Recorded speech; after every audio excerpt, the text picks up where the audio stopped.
104.7 The Cave, Mike the Intern, Jay Stevens. It is Thursday. Dark Side of the Stream. We're here. Today, my pick. Live. Well, yeah, today was my pick. Get Back from the Beatles. Man. Disney Plus. What an incredible documentary. But before we do that, we must say thank you to our first show donor, show supporter. Show donor who? The person that hooked you up with the gear that actually allows you to have your camera set up straight. Shout out to one of my girls, man. She bought me this because this phone stand, because she said when she watches these things, my phone's always falling. So yeah, shout out, Holla Girl. Thank you for our first show donator. letting us take the show to the next level. Second show donator, right? Because somebody bought me a book. Oh yeah, Huckleberry Finn book. Oh yeah, the Huckleberry Finn book. That wasn't show related. Yeah, Dustin, thank you for memory. That was more to help Jay understand what reading is. That there was actually a character in American literature shout out called our Huckleberry shows, Finn, not Tom Finn. Huckleberry. Our show's making levels thanks to my we my actually girls. have 2 listeners, so thank you to both of you for listening to Dark Side of the Stream. And giving us free stuff. Giving us free stuff to allow us to I'll do the work show. it off in sexual favors. All right. Well, so today was my pick, Get Back from the Beatles. And it was unbelievable. Now, before we get into this, I will, full disclosure, Let It Be is my least favorite Beatles album. I would say that the reason that is because I love the White Album, and then this one immediately follows that record, and there's even more of a separation. It really is, and in my opinion, and you really get the sense that this album was completely thrown together, and we'll get into how it ended up becoming a record and all that stuff later on down the line, but full disclosure, I didn't like that. I'd never been. I like Let It Be because I love the Beatles, but literally on the list, it's at the bottom. After watching this documentary, it has gone up because now that I know, and that's what this documentary is. You're in the room with these guys while they make the record. 9 hours. I've watched tons of Beatles documentaries, right? Huge Beatles fan. Figure, okay, whatever. Another Beatles documentary. No, man, this one was riveting. I could not look away. I couldn't play poker while I did it. I couldn't do anything else as have it on as background noise because it would suck me and I'd have to keep pausing it. You wouldn't want to miss anything. Yeah. They say something you want. You're literally, like, they're communicating. You're watching them literally toss around ideas that you know what these songs that are coming. You know where the pieces are going to end up. Goosebumps just talking about it again, like, man. It's crazy, and just seeing the insights, because at this point they were all kind of doing their own thing, going their own directions, and they were still young guys. You forget they're still like in their mid-20s. And it's just it blows me away, the communication that they had and the way they talked to each other. And a new respect for Ringo. I have the most utmost respect. Ringo gained so much street cred with me. Dude, Ringo's going to get his own segment in this. He probably needs his own segment. Yeah, we'll talk about the different little cast of characters that show up in this thing, and Ringo in the next segment. This is Dark Side of the Stream. Let's not blow it all just yet. Get back to I'm going to blow it now. I'd love to just get in and out. Blow my load, I'm out. All right. Dark Side of the Stream on 104.7 The Cave. 104.7 The Cave. Mike the Intern, Jay Stevens back in the studio. Dark Side of the Stream discussing Get Back by Peter Jackson. Hang on, we didn't even do our theme song. Okay. We watch movies, documentaries, so you don't have to. This is Dark Side of the Stream. So first off, let's get this out of the way. Props to Peter Jackson and his crew. Props. Over 60 hours of film, 150 hours of audio. They went through every bit of it to tell a story about how this album was made. The project was basically this. The Beatles would get together. They'd have 3 weeks to write and record a record. They would do a TV show. First time they'd play live in front of an audience in like 3 years. Then they would produce a documentary film about the making of this thing. They gave themselves 3 weeks to do this. Yeah. That is insane. Insane, first of all, Peter Jackson did such a good job not only restoring the audio and video, but he actually was able to take all this stuff and tell a complete story about how this went down. And it is perfect. It's a long watch. It's almost 9 hours long. Yeah. It is so worth it, though. Book some time. I'm telling you, watch it. If you can have to find someone's Disney Plus thing, do it.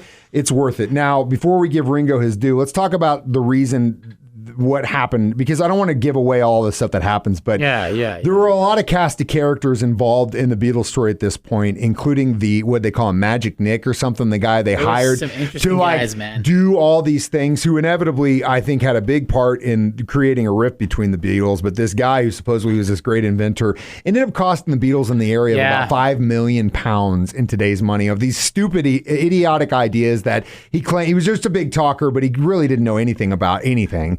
And so he was involved. Alan Klein. You've got Yoko Ono. And at one point, right by John's side at all time. That whole thing about, Paul sitting in there, and this was after George had left the group and wouldn't come back. And so they go meet him. And then the Monday comes, and you don't know if anyone's going to show up. Ringo shows up on time. Always like first guy there. Chill. Paul then shows cocktail, up. Cigarette. Yeah. What do you need? Okay, are we done? I'm out. Chill. No drama. Dude. Paul then shows up. Paul's business every time he walks in the door. Because he's trying to be, he's dressed nicer. He's trying to be. He's trying to keep this dream alive. He wants it the way it was, but it wasn't going to go back that way because Epstein was the person that controlled him. You could just tell he was on such a different level mentally. But he wanted. As far as he knew that they needed to have someone be the leader. Yeah, somebody has to be the leader. John was really aloof during this period, and you can see it. They were all. Ringo was a hired gun, and George wanted to do Harrison's hanging around with some Hare Krishna dude in the corner, just chilling. Some little Hare Krishna guy just hanging out. Says George's friend. He's like, someone needed to kind of corral this, and Paul, even though he says I don't want to do this, felt like he had to do it because someone had to do it. He had to. Somebody has to take the wheel. Somebody has to take the wheel, man. Point is, after George walks out, and they're in that Monday after their meeting. It's so sad because you can see his eyes like welling up, like he's realizing that this is over. It's just there. And all it took was someone to stand up and say, you know what? Look what we've done for the last 6 years. Not going to happen. Look how much we've put out. Let's just take a break. No, let's go our ways. Cash cow, man. Take 3 or 4 years off. You're right. And I think that is inevitably what happened. Brian Epstein signed them in some horrific deals. They weren't making any money. They were all making movies. They were spending money. They were doing everything they could to make money. And that's probably why they continued to try to do this, because they needed the money, because they weren't getting any publishing rights. Bring in Alan Klein, who would end up being their manager for 3 of the Beatles. Paul wanted his wife's brothers, who were attorneys, to represent them.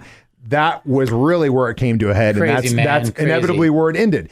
Now, they would do this project. They didn't release it.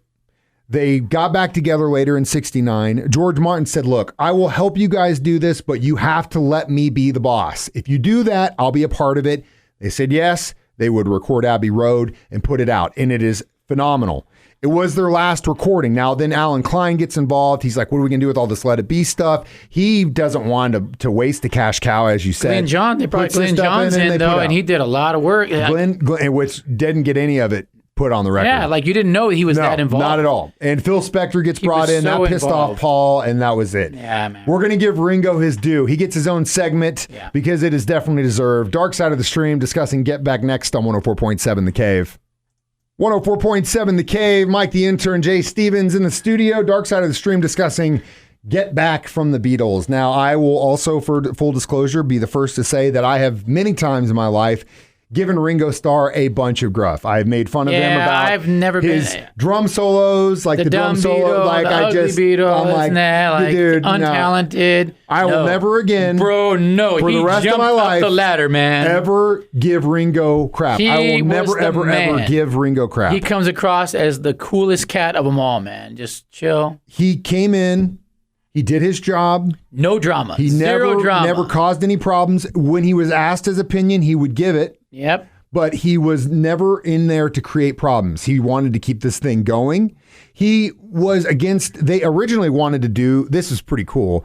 They wanted to do this show at a old school like Greek amphitheater on the coast of North Africa, do a day show and do a night show. He didn't want to travel abroad. But interestingly enough, just a few short years later, a band from England, also known as the Pink Floyd, would go to Pompeii and do literally exactly what they were going to do with the Beatles in 1969, which I had no idea they had ever even considered doing it at an amphitheater. But Floyd literally did what this director wanted to do. They must have caught wind of literally. That. Literally exactly what they were going to do. Also in this documentary, we get to meet probably the luckiest man ever born, Billy Preston. Yes. Dude shows up just to say hi because he hadn't seen him in a while. Played with them in Germany. He's and like, hey. And they go, hey, man, you want to play piano on this song? This is clearing out. And then you just see Paul's eyes light up. This is the missing link. They went from 3 Beatles at one point to now 5 Beatles. And it was And he's done. just permagrin the whole time, like, I'm playing with the Beatles. I mean, he saved, in essence, it saved his career. He saved the Beatles. I think, he saved them and they saved Yeah, him because he was doing some kind of variety show. That's why he was in England. He wasn't doing anything. Shoot. He was playing with these guys in Hamburg and then they'd take off and he's, he just became doing the his thing. glue of this Yeah. dude. And would go on to have some just kids too after perma-smile, this. Perma-smile. But he brought it. And if it wouldn't been for him, they would have never gotten as far as they did. Hands down. Oh, God, no. They Same probably thing with wouldn't have made Ringo. it. They wouldn't have made it through. George was done. He was like, I'm dipping out. I'm doing my own stuff. Yeah. I'll see you at the clubs, you know? He It's was sad. 100% done. Because all it took was someone just to say, hey, let's walk. Well, let's just walk. and, you know, they say that, and they talk about the Yoko Ono thing, breaking up the Beatles, whatever. But no, everybody was pretty supportive of her. But man, bringing his chick around and she's making these weird noises. Well, at one point God. in that meeting after George leaves, Paul sits there, he laughs, and he goes, you know, it'll be funny. 50 years from now, when they watch this thing back, they're going to be like, what? They broke up over a woman? Yeah.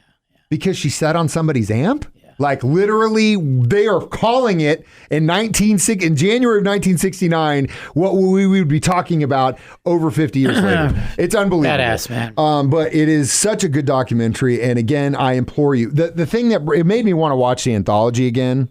But the anthology just gives you such a really good feeling about the Beatles and like this mythology about what they were as a band. But Let It Be really is so realistic of what it was at the end. And And just you the really get to pieces. see where they were. And they goof off. They goof off like crazy. They're on this crazy deadline. They're still just goofing off, jamming on their tunes. thing. They're singing funny, but then all of a sudden, when they turn it on, it's like, bam, whoa, flawless harmonies. Like Lennon just goofs half-ass the whole time, but when he turns it on, it's like, oh, that's John Lennon. It's right so there. crazy too, because when you see they did such a good job of that rooftop concert and doing separate angles throughout the entire Yeah, performance. yeah. What happened with the cops going into the Oh, Apple, dude, can you imagine being those and cops? them like trying to like say no, they're recording an album. It's all and it happens in real time. And Peter Jackson, man, I cannot thank him enough for putting in the time to do this. Because if it hadn't been for him, to have his power as a director, say, I want all this material, I'm the guy to do it, we would have never had And this. the way that they digitally enhanced it It's to make so it HD. gorgeous. It's In a 4K incredible. TV, man, it looks like you're there. Yeah. It's so You've never so seen the Beatles good. like this before. If you have not watched it, you're wasting time. Do it. We will give you our reviews next. Dark Side of the Stream on 104.7 The Cave. 104.7 The Cave. Mike the Intern, Jay Stevens back in the studio. Dark Side of the Stream. Discussing Get Back from the Beatles. Is this going to be the first perfect score? Yeah, I was score just that going to we've say the given? same exact thing. I think Is it's this going to be the first perfect score? I think how many weird Hare Krishna guys are we How giving many this weird one? Hare Krishna, George Harrison friends are we going to What's put the in scale? this? 1 to 5, 1 to 10? 5 for me. It's five. It's five. Hands down. It's the first 5 out Yeah, of 5. it's our first 5. Across the board. Across the board that we agree on. That was. Let me ask you this. You know what? And this was. I'm so mad at myself because I didn't think about this because. You know, whenever there was another film that came out recently about another band who I shall mention, this guy wouldn't shut up about who the greatest band in the world is. Yeah. Well, Jay Stevens, I ask you this again. Who is the greatest band in the world? Beatles, of course. Okay, thank you. Thank you. It's not Motley Crue? I have to give you shit about Motley Crue because, I was going to be, as soon as I started watching, I go, you know how I'm going to open this? I'm going to ask him that question again. Greatest 80s rock band, Motley Crue. Greatest 80s rock band that was only a period for this point. Motley Crue. Beatles are the greatest band, is that what you say? Yeah, I mean, I've always known that. That's the whole reason I started playing guitars because the Beatles. Yeah, you know?